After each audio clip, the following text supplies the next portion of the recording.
Subscribe now and press the bell icon. Namo Namo सतपुरुष को नमस्कार गुरु के नाई सुर नर मुनि जन साधवा संतों सर्वस दीन सतगुरु साहिब संत सबे दंडोतम प्रणामे आगे पीछे मध्य हुए तिनको जा कुर्बान निराकार निर्विषम काल जाल व्यंजनम निर्लेपम निज निर्गुणम अकल अनुबेसुन सोहम सुरति समाप्तम सकल समाना नीरतलय उजल हिरंबर हरदमम बेपरवाह हर पार नहीं मद तम ग्रीब जो सुमरै सद होई गणनायक गलता ना करो अनुग्रह सोई पाश पद करवाना आदि गणेश मनाओ गणनायक देवन देवा चरण कमल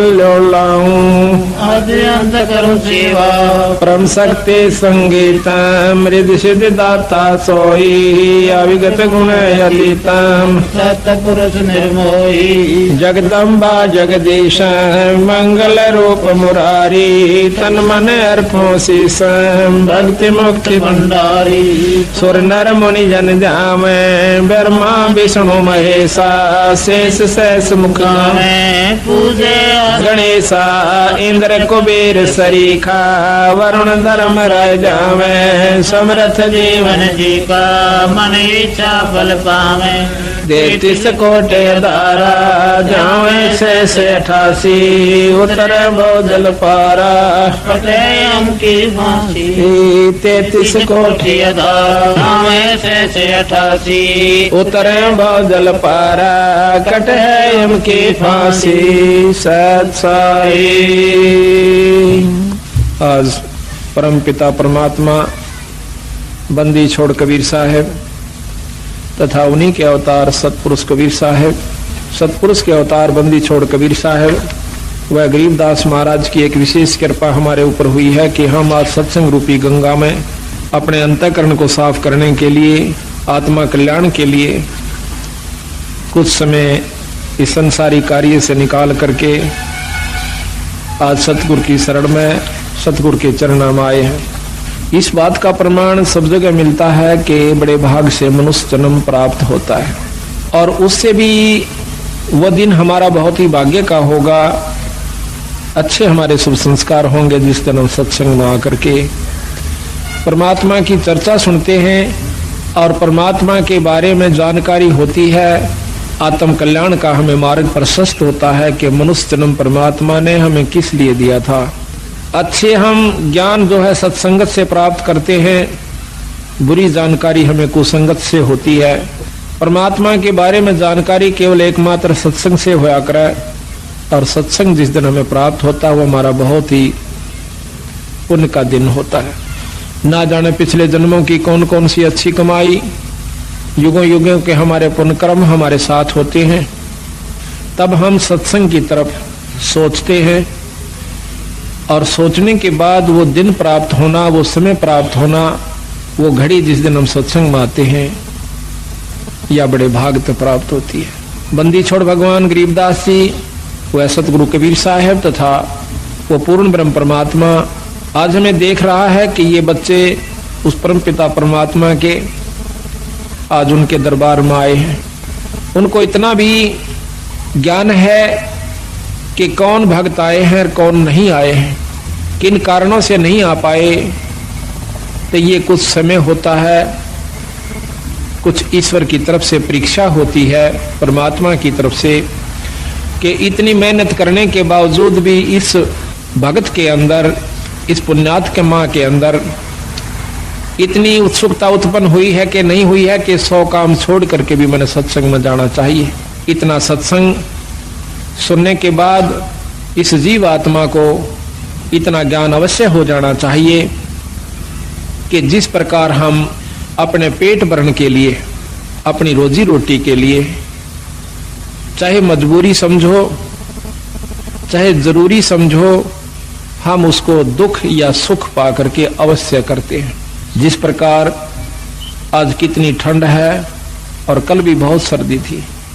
और इस समय में ऐसे भी भक्तजन होंगे जमींदार जिन्होंने बेचारों ने रात्रि में पानी दिया होगा अपनी फसल में, नहर से या ट्यूबवेल से, जबकि हम सर्दी के अंदर अपने घर में बैठकर भी रजाई का प्रबंध किया हुआ था और कोशिश ये थी कि कोई हीटर भी लग जावे कमरे में तो गर्मी महसूस हुआ, नहीं तो सर्दी बहुत ज्यादा है।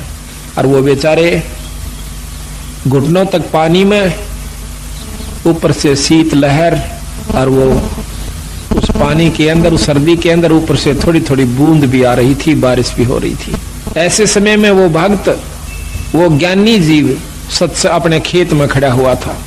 वो ज्ञानी क्यों है कि उसने इस बात का पूर्ण ज्ञान है कि अगर आज मैं पानी देने नहीं जाता हूं तो मेरे बच्चे भी भूखे मरेंगे और हम भी भूखे मर जाएंगे और हमारा बहुत नुकसान हो जाएगा।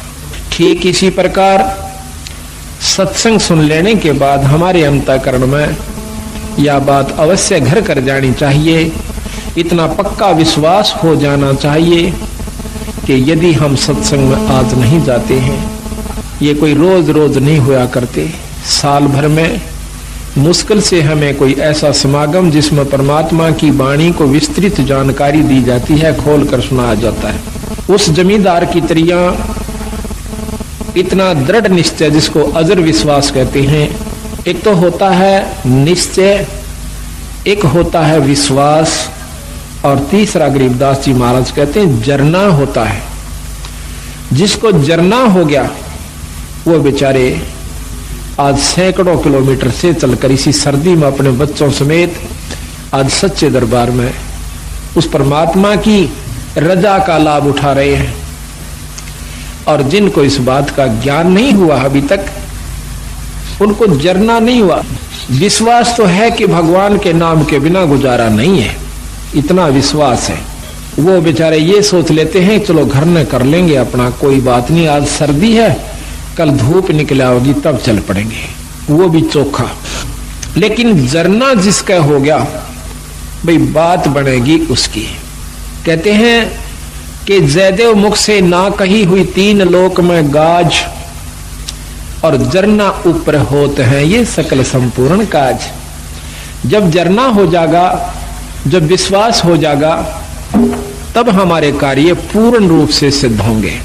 तो आज जो सत्संग में आए हैं इस ठंड के अंदर, ये 13 दिसंबर और ये ठंड, और उसके बावजूद भी आप सत्संग में आए हो, तो यही कहा जाएगा कि आपको जरना हुआ है ईश्वर के बारे में, परमात्मा की बात का जरना हुआ है कि इसके बिना गुजारा कतई नहीं है, और ये है भी सत्य और रहेगा भी सत्य। जिन्होंने, महाराज गरीबदास जी कहते हैं कि समझा है तो सिर धर पा, भाई बहौर नहीं है ऐसा दाव। समझा है, ये बात आपके ज्ञान में आई है, आपके चित्त में ये बात समाई है कि नाम बिना गुजारा नहीं है, सत्संग बिना जीव का कल्याण नहीं है, तो फिर काहे की इंतजार करते हो? सिर धर पांव, सिर पर पैर रखना, बहुत तेज दौड़ना, सिर पर पांव रखना, बहुत तेज दौड़ना। तो सतगुरु महाराज कहते हैं समझा है तो सिर धर पांव और बहौर नहीं है ऐसा दाव। ना तो ये मनुष्य शरीर बार बार मिलेगा, और मनुष्य शरीर कहीं मिल भी गया किसी युग में, हजारों वर्ष, लाखों वर्ष, लख 84 भोगने के बावजूद, और वो हो गया ऐसे स्थान पर जहां पर परमात्मा की चर्चा का होना भी मुश्किल है, तो उस मनुष्य जन्म से भी आपको कोई लाभ नहीं होगा। तो यहाँ सतगुरु महाराज हमें ये बताने की कोशिश करते हैं कि प्रथम तो मनुष्य जन्म नहीं मिलेगा भाई, और मनुष्य जन्म मिल भी गया तो यह बात समझ में नहीं आओगी जो आपके आ जाई से। ये बड़ी मुश्किल से बात बनती है। पता नहीं कितने सत्संग सुनने से इस बात का अंतःकरण में कुछ थोड़ा सा विवेक बने से कि भगवान के नाम के बिना भाई को नहीं गुजारा, क्योंकि सभी संत प्रमाण देते हैं और बार बार हमें बताने की कोशिश करते हैं कि नाम के बिना जीव का गुजारा नहीं भाई, और नाम मिले सत्संग से, और सत्संग से हम विमुक्त तो को नहीं बात बने। तो सत्संग में आइए, और ऐसे आइए जैसे सिर धर पांव, सिर पर पांव रख के भागना, बहुत तेज दौड़ना। कबीर साहब कहते हैं कि मानुष जन्म दुर्लभ है, या देहे न बारंबार, और तरवर से फल झड़ पड़ा, यू फेर ना लागे डार। एक बार एक फल या पत्ता कहिए वृक्ष से एक बार झड़ जाता है, दोबारा उस पर नहीं लगेगा। ठीक इसी प्रकार संतों ने इस मनुष्य जन्म को बताया है, एक बार आपके हाथ से छूट गया, कोई फेर नहीं मिलेगा। इससे पहले पहले आप आने से बहुत कुछ लाभ उठाना है, वो आप कीजिए। तो इसकी जानकारी कहां से होती है? सत्संग से होती है। आज आपका सौभाग्य है कि आप सत्संग में आए हो। अभी आपको हम सतगुरु गरीबदास जी महाराज की वाणी का वो रहस्य आपको बताएंगे, जो कि सतगुरु महाराज ने अपने सतलोक से आकर के हमें बताने की कोशिश की।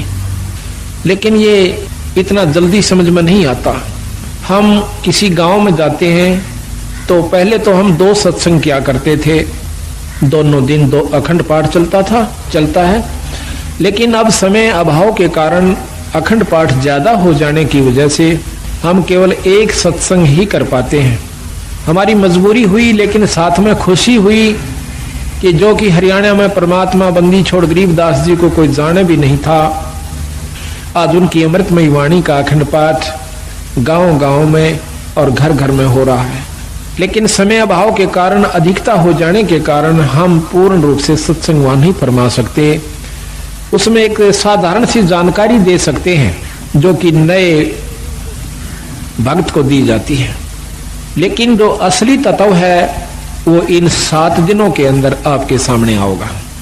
और जो इन 7 दिन के समागम को रुचि से एकाग्रचित करके और अपने मन को स्थिर करके और ध्यान से सुन लेगा, फिर उसके सामने कोई भी दिक्कत नहीं आवेगी और ना ही वो इस माया के वहम में, माया के चक्कर में फिर उलझ पाओगा।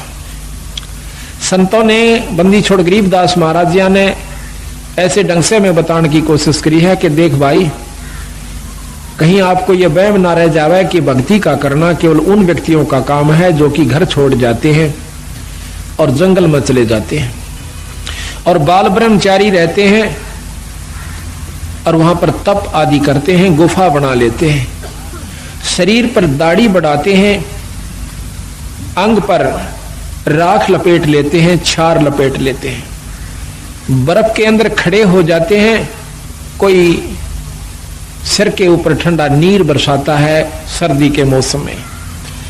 तो हम समझते हैं कि इतना कठिन कार्य, तौबा तौबा करते हैं कि हे भगवान, इतना कठिन कार्य कि ऐसी सर्दी में, जबकि हमने तो वैसे ही ठंड लग रही है अपनी जर्सी और रजाई के अंदर भी।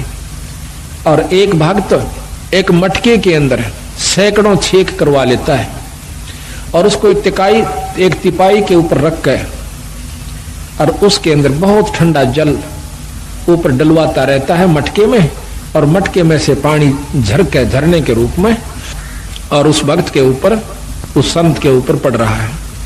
तो ऐसी सर्दी में जब हम उसकी इस प्रक्रिया को देखेंगे तो एकदम कलेजा हिल जाता है कि इतनी ठंड में और ये बर्फ के पानी को अपने ऊपर डाल रहा।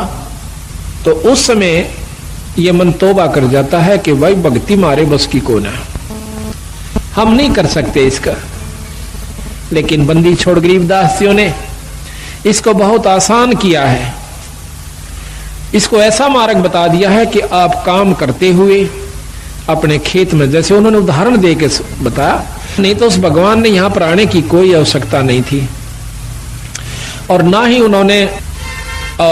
उन्होंने बच्चे पैदा करने की आवश्यकता थी, क्योंकि वो पूर्ण ब्रह्म परमात्मा थे। लेकिन हमारे इस भ्रम को दूर करने के लिए कि आपके मन में क्या जमा हो चुकी, हमारे अंदर भी यही थी।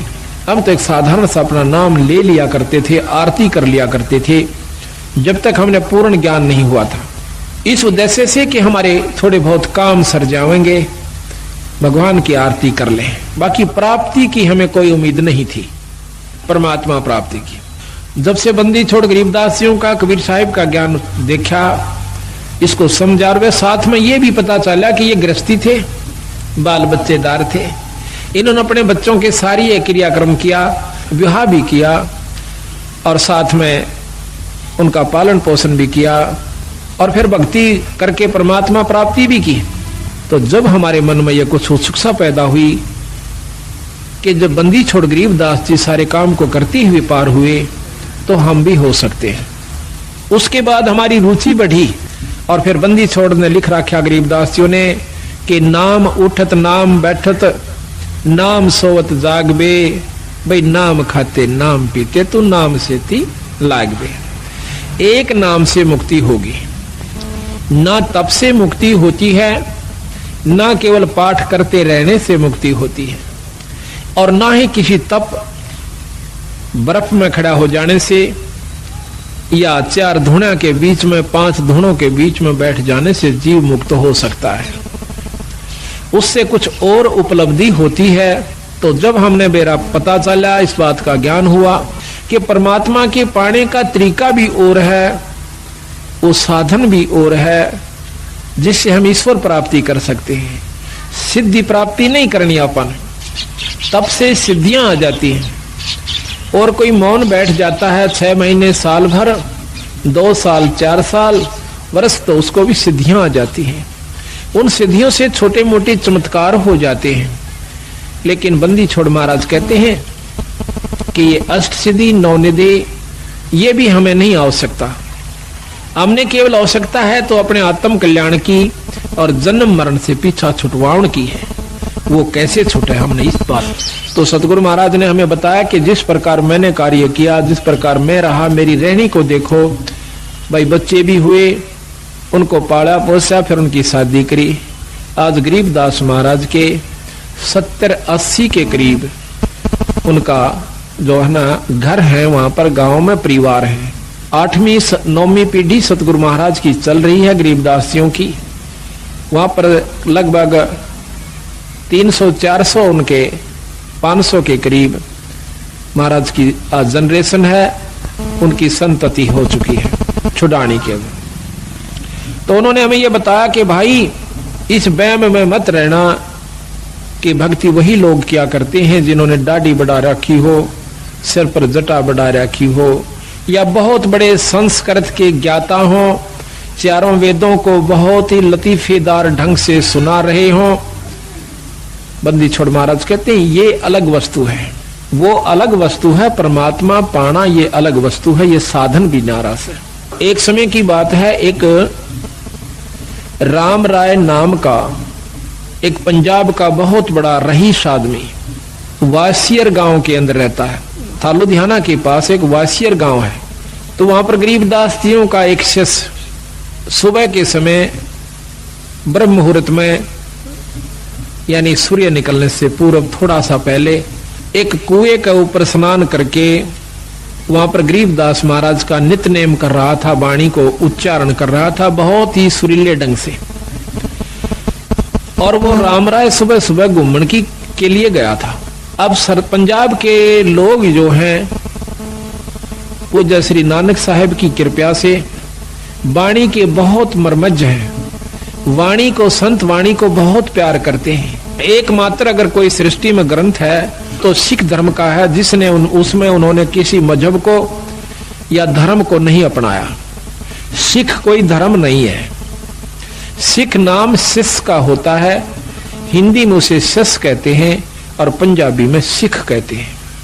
सिख कोई मजहब या धर्म नहीं है।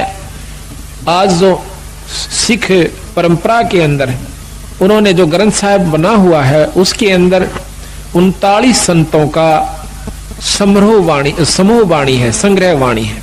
39 संतों की न्यारी न्यारी उनकी वाणियां हैं। तो उसमें वो भी संत हैं जो राम, भगवान, कृष्ण आदि के उपासक थे।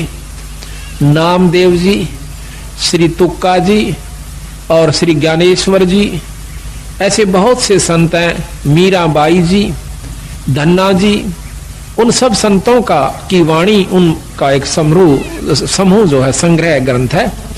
तो उसके अंदर सभी संतों की वाणियां हैं, उनका ज्ञान है, अपना अपना मार्गदर्शन है। बड़े आदर से उनका पाठ करते हैं और सुबह सुबह उठकर, कम से हर गांव में गुरुद्वारा है, गुरु द्वारा हमने एक मान रखा है कि वो केवल सिखों का ही होता है। हाँ, होता तो सिखों का है, सिख माने शिष्य, वो शिष्य का होता है। लेकिन कोई शिष्य हो, शिष्य के क्या लक्षण होते हैं, उसने क्या बुराइयां त्याग देनी होती हैं, ऐसे ऐसे जो सब जिसमें गुण हैं, तो वो शिष्य है। तो गुरु द्वारा है जहां पर हमारे बंदी छोड़ की वाणी है, उसमें सिख धर्म सिख परंपरा के जो ग्रंथ साहब उन्होंने समूह बनाया है, उसके अंदर अपने कबीर साहब की वाणी 40% है अकेलों की, बाकी 60% वाणी 10 सिख गुरुओं की और साथ में 28 दूसरे संतों की वाणी है, जो केवल 60% महाजन है। तो वो भी कबीर साहब को बहुत महत्व देते हैं। इस वाणी को सुनकर उनकी आत्मा में शरणाहट उठा है। कोई भी ऐसा, मैंने पहला क्षेत्र देखा है पंजाब में जब जाते हैं, जब कि कोई भी धार्मिक कार्य उसमें हो रहा है तो कोई भी ऐतराज नहीं करेगा, किसी प्रकार का भी है। सब नमस्कार करेंगे और ये कहेंगे कि बहुत अच्छी बात है भाई, बहुत चंगी गल है, कोई कर सके तो इसके बराबर कोई वस्तु नहीं है।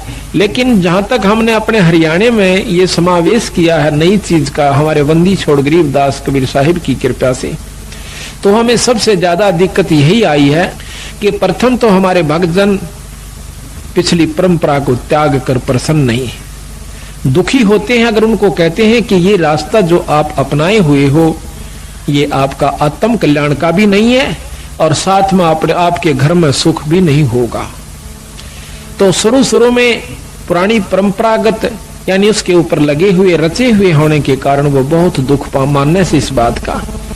और फिर जब देखते हैं हमारी एकदम की नई प्रक्रिया के घर में पाठ करते हैं, उस कमरे को साफ करते हैं और फिर अपने सत्संग के द्वारा उस परिवार के अंतःकरण को साफ करते हैं, उस सारे परिवार का अंतःकरण साफ करके फिर उनके अंदर ये समावेश करते हैं कि अगर सृष्टि के अंदर कोई पृथ्वी पर इस सृष्टि में कोई शक्ति है तो गरीबदास महाराज है, ये बंदी छोड़ कबीर साहब है, ये पूर्ण ब्रह्म परमात्मा है। प्रथम तो इस बात को कोई स्वीकार करके प्रसन्न नहीं कि कबीर साहब भी कोई भगवान होगा, कबीर साहब के अंदर भी कोई ऐसी शक्ति होगी जो हमें सुख दे सकता है, हमारी आत्म कल्याण कर सकता है। हमने केवल अपने उन्हीं पुराने शास्त्रों के ज्ञान को ही आरूढ़ मान रखा है, तो उसके अनुसार भी हम पूर्ण साधना नहीं करते जो कि हमारे पुराने शास्त्र हैं। वो भी आखिर में हम कहाँ आगे देखा देखी जैसे भी अपनी साधना, कोई आठम, कोई छठ, कोई चौथ, कोई पांचम, कोई ग्यास, कोई द्वादशी, एकादशी, इन्हीं को माउस पूर्णिमा को पूज पाज करके और धाम स्थान पर किसी भी धाम पर जाकर के अपना मत्था साल भर में एक बार टेक करके अपनी आत्माओं को ये प्रसन्न मान लेते हैं, हम खुश हो जाते हैं कि हमने बहुत कुछ कर लिया। तो हम उनको बताते हैं जाकर के कि गरीबदास महाराज जियों ने ये बताया है कि ये साधना आपकी ठीक नहीं है। तो इन बातों को सुनकर जो समझदार होते हैं वो तो नजदीक लग जाते हैं, जो अनजान होते हैं वो बल्कि नाराज हो जाते हैं कि ये तो हमारी पुरानी परंपरा को खत्म करना चाहते हैं। देखो, समय अनुसार हमने बदल भी जाना चाहिए। जैसे पहले हम हाथ का गंडासा होता था, सानी काटने का यानी कुट्टी करने की जो मशीन है वो हाथ से, पहले पुराने समय बताते हैं कि एक उसको गंडासा ही कहते हैं यहाँ हरियाणा की आदि भाषा में, हरियाणा रोहतक जिले में तो फरसा भी समझो, ऐसे हाथ से पकड़ लिया करते थे। एक तरफ से उसको गहरा कहो, उसको भूस कहो, और दूसरे हाथ से नहीं, उसके हाथ के बिल्कुल साथ से ऐसे हाथ से काटा करते थे। हमने खुद देखे हमारे दादाजी काटते हुए, वो सुबह उठ जाया करते 2 बजे 3 बजे और कटाए कट शुरू में और काट कर ढूला दिया करते। फिर वो दूसरी मशीन चली जो हाथ से घुमा करके और 2 फरसे उसमें होते हैं, उसने काटने की चली। अब वही मशीन के ऊपर एक मोटर भी रख दी गई बिजली की, जो कि मिनटों में काट देती है बहुत सुविधा के साथ। तो शुरू में जो हाथ से काटा करते थे वो बुजुर्ग जब वो मशीन चली ऐसे हाथ से काटने वाली घुमा करके, तो वो ऐतराज किया करते थे हमारे दादाजी। यूं कहा करते कि सानी तो बने से उस हाथ के गंडासे थे, ये तो वो मोटी मोटी काटो सो। यानी वो अपनी परंपरा को जो हाथ से कितनी मेहनत की, कितनी खूब हाथ की, वो करना आवश्यक समझते थे, उसी में रुचि बनी हुई थी। और फिर उसके बाद जब मशीन चल गई, मोटर चल पड़ी, तो आज कितनी सुविधा होगी। अब कोई कहे कि नहीं हम तो अपनी उस परंपरा ने को नहीं छोड़ा जो हाथ से काटा करते जो दा के साथ, तो वो गलत है, उनको ज्ञान नहीं है। ज्ञान होगा जब आप सत्संग को सुनोगे, सत्संग सुनने से फिर इसको करके देखोगे जैसे हमने आपको बताया है, तो फिर क्या होगा, फिर आपको घर में भी सुख महसूस होगा। एक एक परिवार के अंदर लगभग 2-2, 3-3 व्यक्ति बीड़ी और दारू पिया करते थे, 4-4 भी भाई सारे पिया करते थे। जब सतगुरु महाराज की वाणी सुनी कि कितना दुख होता है, कितना उनको कष्ट होगा जो आज हुक्का शराब आदि प्रयोग करते हैं, 184 में चले जाएंगे। एक बार सुना, दूसरी बार सुना, तीसरी बार सुनकर उन्होंने प्रण कर लिया कि आज के बाद हम बीड़ी शराब मांस तंबाकू प्रयोग नहीं करेंगे। तो इसी प्रकार मैं कहना ये चाहूं था कि बंदी छोड़ गरीबदास महाराज की जो वाणी है, ये यहाँ हरियाणा में प्रवेश करने में हमें बहुत दिक्कत आ रही है, लेकिन उसके बावजूद भी प्रोग्रेस इतनी आवश्यकता से अधिक होगी, उम्मीद से भी ज्यादा होगी। उम्मीद नहीं थी कि ये भक्तजन इतने जल्दी से इस बात को समझ लेंगे। पर बंदी छोड़ गरीबदास महाराज ने अपनी पूरी शक्ति का प्रयोग किया है। कबीर साहब ने अपनी पूरी रजा बख्श के दिखाई है कि ये काम मैं कर सकता हूं, जो ये कहन लाग रहे से, जो आपको ये रोजाना बताते हैं, ये कार्य मैं कर सकता हूं, और वो करके दिखाया है। जब इन भक्तों को यह बात समझ में आई है कि कबीर साहब भी कोई परमात्मा शक्ति है। यहां पर भी आपको मैं सैकड़ों आए हैं, पर इनमें तो सारे के सारा के घर में जो जो सुख हो रहे हैं ये अपने मुंह तो बता सकते हैं जब से सतगुरु शरण में आए। लेकिन 1-2% जिनको लाभ नहीं प्राप्त हुआ, उसके पीछे रहस्य बताया कबीर साहब ने कि कबीर सतगुरु के दरबार में भाई कमी काहे की ना, और हंसा मौज नहीं पावता तेरी चूक चाकरी में। अगर तुझे पूर्ण लाभ पूर्ण मौज भगवान नहीं बख्श रहा है कबीर साहब, तो तेरी चाकरी में, तेरी सेवा के अंदर अभी बहुत कमी है, अपनी बहुत कमी है तेरे अंदर। नहीं, जब 98 व्यक्तियों को परमात्मा पूर्ण लाभ दे रहा है, बंदी छोड़ दर्शन दे रहा है, और उनको वो झलक नजर आ रही है जो वर्णन करते हैं हम रोजाना, तो आपको नहीं आई, तो भाई आपकी चूक चाकरी में, आपकी कोई सेवा में कमी है, आपके कोई नियम में कमी है, आप में भी कोई अहंकार अभिमान बकाया है। तो सतगुरु महाराज को अहंकार तो लेस मात्र, मान में म्यान कहते हैं तलवार का जो ऊपर का कवर होता है, उसके अंदर 2 खड़ग 2 तलवार नहीं समा सकती, किसी रूप में भी नहीं समा सकती। इतना इम्पॉसिबल असंभव कार्य है कि राख्या चाहे पिया चाहे प्रेम रस, और राख्या चाहे मान, एक म्यान में 2 खड़ग, भाई देखी सुनी ना कान है। तो अहंकार तो एक लेश मात्र भी ईश्वर को पसंद नहीं है, और जिनमें अहंकार नहीं रहा उनको परमात्मा का दीदार हुआ, दर्शन हुआ, आत्म कल्याण हुआ।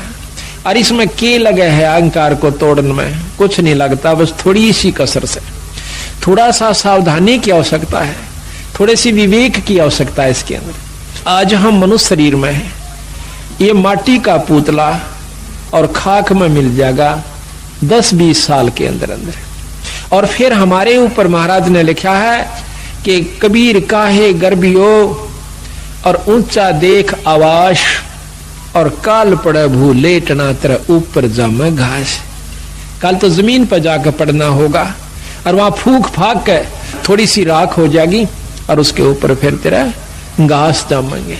तो इस प्रकार इस अहंकार ने, जैसे आज हम पशु बन जाते, एक शरीर छूटेगा ये भी पक्का है, और छूटने के बाद फिर पशु जुन्नी में जाना होगा, जिसमें नाम नहीं लिया जिन्होंने, और विकार किए बीड़ी शराब मांस तंबाकू प्रयोग करते रहे, उनको 184 प्राप्त होगी।